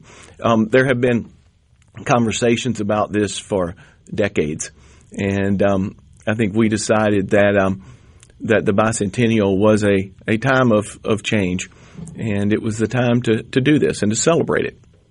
But not everybody likes change. Did you get some pushback? There was when I was in business school, there was a professor, I wish I could remember his name now, who wrote a book called Cotter was his name. Leading Change was the name of the book. And he said the role of a leader, and he went through all these different descriptions of what leaders do. And in the end, he said the ultimate role of the leader is to prepare and lead change. And I think that's what we're doing as an institution. That's what I've been called to do. That's what I feel like I've been placed here at Mississippi College to do, is to lead us through this time of change. And yeah, change is hard, but change has to happen. Higher education, you'll hear in the media talked about being in crisis, and to some extent it is. But those institutions who have been willing to change, those institutions who have been willing to innovate and do the hard things, make the hard decisions, are the ones that are thriving, and are the ones that will be here for, as I say in the context of our bicentennial, another 200 years. And I'm proud of those decisions we've made that really will position us for the next 200 years. A year ago this past fall, you made the announcement that football was going away. And I know that there were some former athletes that had been part of the football program, in particular at Mississippi College, that did not agree with that decision. It's now almost a year and a half in the rearview mirror. The reality of that has set in. How difficult was it to go down that path? And has the sadness or the frustration for some, has it settled with that decision being made and moving forward? Yeah, let me say that it was indeed a difficult decision. It was a hard time. It was a decision we made really in anticipation of this bicentennial coming, that we knew some significant changes were coming for our institution. And we also looked at the landscape of higher education and college athletics and made a decision that we needed to change the nature of our athletic department so that we could be competitive and we could offer the best experience to every student that walks onto our campus. And I think we're committed to doing that. So athletics is still part of what happens within the university community. You may think it's silly that I bring this up, but it's because it's one of the places that I've been on your campus. The cross country facility, the trails at MC are as good as you will find anywhere in the country. I've been for the state championship events that you host in the past. How did that facility even come to be? You know, there's a long history behind that facility. It was land that was used as the Waterways Experiment Station is what it's called. There's actually a replica of the Mississippi River that runs through the facility, and really, and it is, so it's historic. It's also a property that has kind of evolved over time. We're actually thinking about, you know, what's the next generation of Choctaw Trails, and what will the next the future look like? What will the next generation of cross country runners compete on at our institution? So we've had incredible support for that program. The program's been incredibly successful, has competed for national championships over the last few years, and I look forward to what the future holds for not just that facility, but for all of our athletic programs. They are all highly competitive. We are part of the Division II, the Gulf South Conference. Delta State remains our main rival. We enjoy a healthy competition between the two institutions. We beat Delta State in basketball, both men's and women's, this past weekend. So we enjoy that. It is important to the life of our institution, and we care very deeply about it. Blake, last thing for you. We've talked a lot about a birthday celebration, this bicentennial celebration, and sometimes that causes you to look in the rearview mirror, to reflect on where you've come and where you've been. But a lot of times that means looking forward as well, and positioning and figuring out what's next. So as the leader of the university, that's at least in part your job, looking into the future, positioning the school for success, sustained success. What does that look like 5 years, 10 years, 20 years down the line in your mind? Yeah, Richard, thank you for the question. You're right. We are spending a lot of time this week celebrating. And in fact, let me say just a moment, that celebration happens tonight. We have a campus and community-wide worship service on our campus, hosted in historic Provine Chapel, which predates the Civil War. In fact, Provine Chapel was just listed on the National Register of Historic Places. It's a remarkable place. We'll have Mississippi College Day at the Capitol tomorrow. Okay. We'll have a storytelling event tomorrow night. We will have a host of things in which we celebrate the history of our institution. And I think it's incredibly important that we do that. And then we will turn our attention to the future. And I have really tried to not just think about the next 5 years, but the next 5 decades and the next 200 years of our institution. And where will we go, and what will we do? How will we engage? I think there is an important role for us in shaping the future of Mississippi. It's why I get up every day. Those students that come across our campus are who we're most committed to, and they're going to change the state for the better. And I'm thankful that we get to influence them for a short period in their lives, but it's an important period in which they really become citizens and adults and the people that will lead us for generations to come. Blake Thompson, president of Mississippi College, soon to be Mississippi Christian University, celebrating its 200th anniversary, 200th birthday. Big celebration on campus tonight and continuing. I thank you so much for your time this morning. Great catching up, and I look forward to visiting with you again soon. I'm thankful for the chance to be here to celebrate MC. Congratulations on that celebration. We got about half an hour left with you this morning. We'll get back into some of the news topics that are happening here in Mississippi and beyond. Mornings with Richard Cross, SuperTalk, Mississippi. From the Seabrook. Mornings with Richard Cross on SuperTalk, Mississippi. Welcome to the show. I'm no stranger to the rain.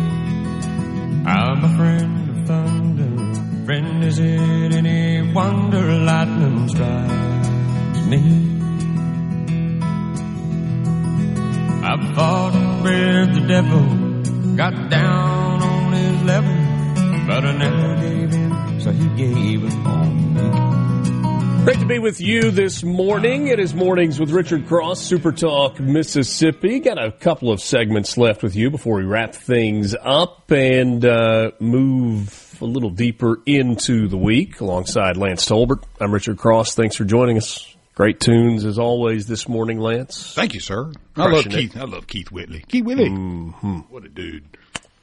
A little bit of an update on the winter storm, and I don't think you take anything for granted at this point, but it appears, and there are meteorologists that are like speaking a language that I don't even understand sometimes, but it appears the models for this winter storm where the significant amounts of snow and ice and sleet and freezing rain have moved north, maybe precluding the entire state of Mississippi.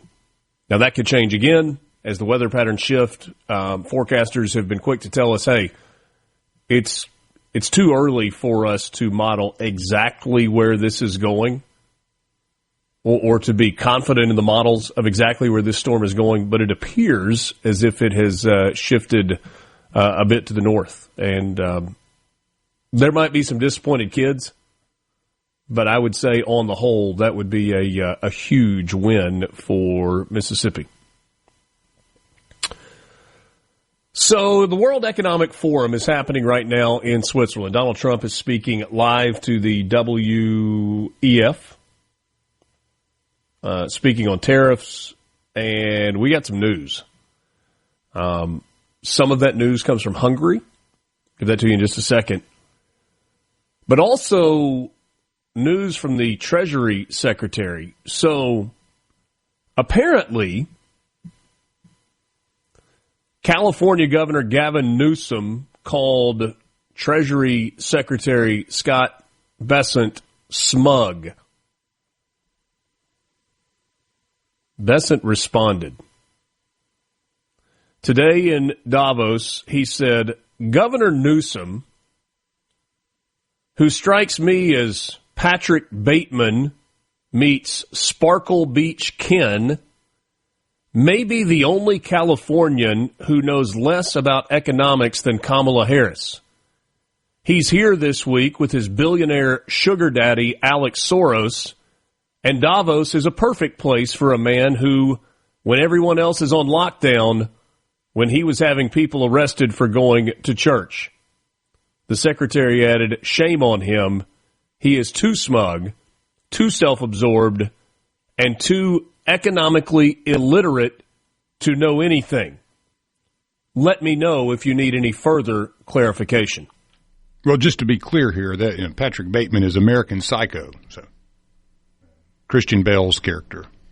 Mm-hmm. And he looks just like him. Yeah, it's a perfect call there. Yeah. Not Jason Bateman, Patrick Bateman. Yeah, Patrick. There you go. So, fighting words from the Secretary of the Treasury. And then there was this. Lance sent me this a moment ago. Post on X from... Hold on a second. Too many messages popping up all at once. Sorry. Jim Ferguson. Jim Ferguson is the founder of Freedom Train International. He is an anti-globalist. And he put this out just a bit ago. Breaking, Orban just blew up Brussels' anti-Trump plot. Hungary's Prime Minister Viktor Orban has blocked the European Union from issuing a joint statement attacking President Trump over Greenland. His message was blunt. This is not an issue of the European Union. Ferguson writes that matters a lot because Brussels wanted to present a united front against Trump, and Orban said no. Why? Because Trump isn't bluffing. Greenland is not symbolism. It's not diplomacy, theater. It's national security. The Arctic is becoming the next great power battlefield, and everyone knows it. Russia is moving north. China is circling quietly. And Europe has done nothing for decades. Trump said that what no Western leader dares say out loud, if America doesn't secure Greenland, someone else will. Orban understands this. That's why Hungary refused to let unelected EU bureaucrats lecture Washington about security they can't even provide themselves. This is the fracture line. Globalists want committees. Trump wants control, and now the world can see it clearly. Trump is setting the agenda. Orban is backing sovereignty, and Brussels is panicking. Does that surprise anyone? No, I mean, I would say the only surprise would be that the Prime Minister of Hungary comes out as adamantly in support of Trump in the United States as he did. Yeah. I think that, to me, is the interesting take there, is having – you do have a friend in Hungary, and Orban. Seems like everyone else, though, is trying to gang up and present some unified front that is exactly not the case in Europe. Just because there's a sticker on it called the European Union or NATO, or if you want to call the United Nations. I mean, like, what nations are united? I mean, that's the worst name you could ever have for an organization, I think. That's just me, though. No, I don't think you're way off on that. I would say there's one other ally in Europe also, and that's Giorgia Meloni, Prime Minister of Italy. She doesn't put up with a lot of nonsense. No. Apparently Trump took a shot at Macron. Not surprising. President Trump was asked why France won't join the new Board of Peace. Trump was vintage Trump response, nobody wants him. He'll be out of office very soon. Then came the warning, if they want to be hostile, I'll put a 200% tariff on French wine and champagne, and he'll join. I think that was before he left for Davos that President Trump said that. Yeah, funny, the French wine, if it weren't for California, the French wine in the vineyards likely would have been most of them ruined by now. They brought a lot of the vines over to California to kind of save them because they were going through some problems in France, and that was where obviously California is useful, Lance. We saved French wine. Yeah. There's certain folks that you think you want to imitate. Like you might look at a professional athlete, man. I want to be like him. One of the most famous advertising campaigns of all time is I want to be like Mike. You remember that? Oh, of Sometimes course. I dream that he is me, like Mike. If I could be like, this is a Gatorade campaign. And then there are other entities that you don't want to imitate. Like, you don't start a company and say, I want to be just like Enron. Maybe in the very beginning, yeah. After a few minutes, though, yeah, that went south quickly. You don't step into a leadership role and say, I want to be just like Stalin. No, those aren't. And yet, we have a state just on the doorstep of our nation's capital that is looking out and is doing the equivalent of that, saying, I'm starting a company and I want to be like Enron. That's right, Virginia saying, I want to be like Minnesota. I want to be like California. I want to be like New York. Now, it would make sense if leadership in Virginia said, I want to be like Texas. I want to be like Florida. I want to be like even South Carolina, bursting at the seams, economic development out the wazoo. But no. Abigail Spanberger was elected governor of the state of Virginia. We talked yesterday about the Virginia legislature and the rolling back of mandatory sentencing on assault of law enforcement, those convicted of rape, multiple felonies, getting rid of mandatory sentencing. But it's not just that. Democrats now control the legislature and the governor's office in Virginia. And here's just a sample of what they have rolled out right out of the gate. A new sales tax on Uber Eats, Amazon, and other deliveries. A new sales tax on admissions to a wide variety of business. 2 new higher tax brackets of 8% and 10% on people making over $600,000 a year. A new 10% tax bracket on anyone making over $1 million a year. A 3.8% investment tax on top of state income taxes. A raising of the hotel tax. New personal property tax on landscaping equipment. I'll tell you more after this. My job on the highway patrol. Hi, I'm John. What's happening across your state? Mornings with Richard Cross on SuperTalk, Mississippi. I took a double take out on the interstate when I saw her making eyes at me. So I followed her down to Clubhouse Drive, past the pool and the 18th green. And in the parking lot, I said, it's mighty hot. Maybe I could buy you a beer. She said, I'm glad you asked, but I'll have to pass, 'cause only members are allowed in here. And I said, I'm a member of the country club. Country music is what Great to be with you. This really is a fun list. I mean, not fun like ha-ha, but eye-opening. Were they trying to move people out of Virginia? Is that what you think? How many times, Lance, have you heard me say, and I feel like, look, I'm not taking credit, it's not an original statement, but I do feel like it is a sentiment that is gaining more and more traction, and that is the idea that elections have consequences. You better believe it, man. Goodness. More so than ever before.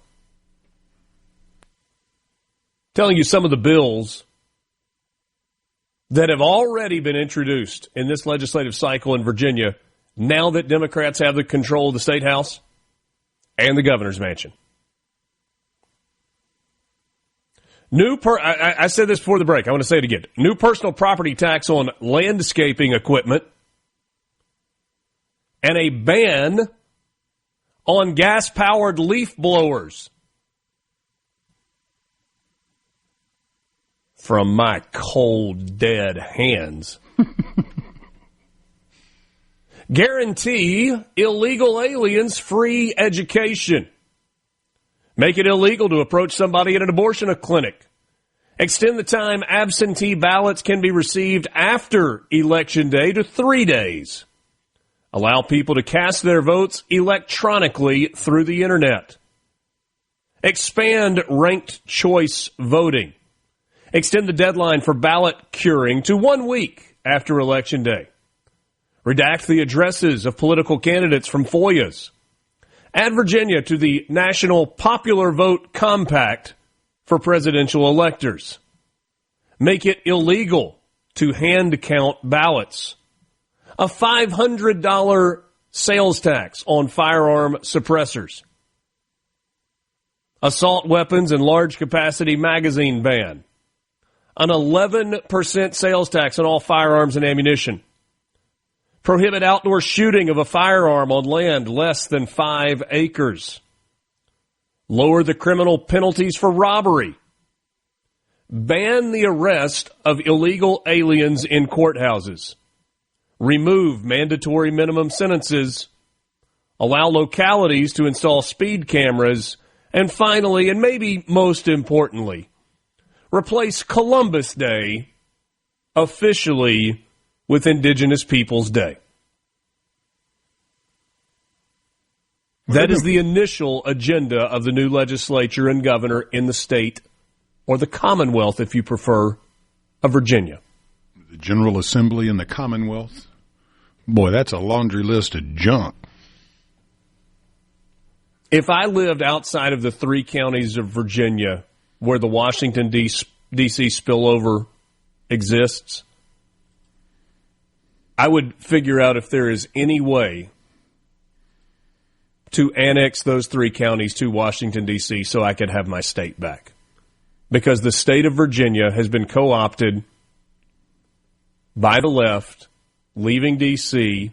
to go live in the safety, the relative safety, of Arlington, Manassas, Charlottesville. Problem is, those places were safe because they had the opposite of all of these policies.